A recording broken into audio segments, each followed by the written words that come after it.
যে আমার ভিডিওর উপরে টাইটেলটা দেখিয়েছেন সেটি হচ্ছে লিবিয়া থেকে ইটালির পথে যাবে এক প্রবাসী ভাই, আমার চাচাতো ভাই। ওনার কাছ থেকে শোনা কিছু গল্প আজকে ভিডিওতে তুলে ধরব।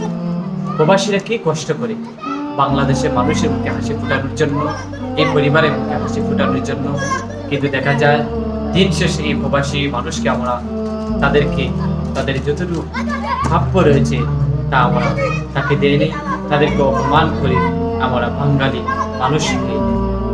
এই প্রবাসী ভাই যাবে ইটালি, কিন্তু দেখা গিয়েছে আজ প্রায় 7 থেকে 8 মাস যাবৎ উনি বন্দী আছে কোনো মরুভূমির মধ্যে, যে মরুভূমির মধ্যে মানুষের কোনো চিহ্ন দেখা যায় না, শুধু মরুভূমি। ছোটখাটো একটি ঘরের মধ্যে তারা প্রায় 300 জন মানুষের মতো সেই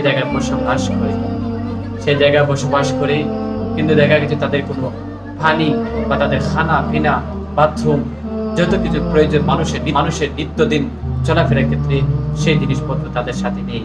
কিন্তু দেখা গেছে তার শরীরের মধ্যে একটা শার্ট, একটা আন্ডার পরে তারা গিয়েছিল বাই রোডে যাবে ইটালির মধ্যে, কিন্তু তারা এখন পড়ে আছে সেই ঘরের মধ্যে। তাদেরকে দেখার মতো কেউ নেই, তাদের যে মনের ব্যথা আবেগ শোনার মতো কেউ নেই। এই জায়গার মধ্যে না আছে নিজের ভাই, না আছে বাবা, না আছে বোন, না আছে মা, না আছে কোনো বন্ধু বান্ধব। সবাইকে ছেড়ে সবার মুখে হাসি ফোটানোর জন্য তারা এই কষ্ট করতেছে। কিন্তু আমরা তাদের এই মূল্যবান যে কষ্ট আমাদের পিছনে করে যাচ্ছে আমরা তা অস্বীকার করি।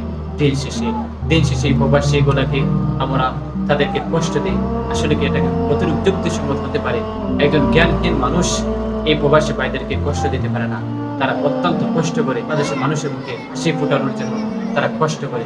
তাই আসুন এই প্রবাসীদেরকে আমরা দূরে টেনে না দিয়ে তাদেরকে বুকে আনি। কারণ এই প্রবাসী যদি আজ আমাদেরকে এই অর্থ না দিত, তাহলে আমরা বাংলাদেশে বসে বসে ফুর্তি আমোদ করতাম না, হাসি ঠাট্টা করতাম না। আজ প্রবাসী অর্থের কারণে আজ আমরা বাংলাদেশে সুন্দর মতো বসবাস করতে পারতেছি, আমাদের পরিবারের শান্তিতে বসবাস করতেছি। তাই প্রবাসীর প্রতি আমরা সবসময় সহানুভূতিশীল হই, এই প্রবাসী তাদের প্রতি আমরা দয়াশীল হই। আর প্রবাসী যারা আমরা প্রবাসে যাই, আপনি বাইরে যাবেন ভালো কথা, কিন্তু দেখা গিয়েছে আপনি বাইরে যান, আপনি যে বাইরে যান কতটুকু আপনার বিশ্বাস আছে যে বাইরে যাওয়ার পর আপনি আবার ফিরে আসতে পারবেন দেশের মধ্যে। তাই আপনি এত তাড়াহুড়া না করে যাতে আপনার জান বাঁচে এবং আপনার পরিবারের মুখে হাসি ফুটে সেই দিকে খেয়াল করে আপনি বাইরে যাওয়ার প্ল্যান করবেন, অন্যথা প্ল্যান করবেন না। আশা করছি সবাই ভালো থাকবেন, সুস্থ থাকবেন এবং আমার প্রবাসী ভাইদের জন্য সবাই দোয়া করবেন। আল্লাহ তাআলা যেন সবাইকে সুস্থর সাথে নেক হায়াত দান করেন এবং সবাইকে হালাল রুজি রোজগার করার তৌফিক দান করেন। সবাই ভালো থাকেন, সুস্থ থাকেন। আসসালামু আলাইকুম ওয়া রাহমাতুল্লাহি ওয়া বারাকাতুহু।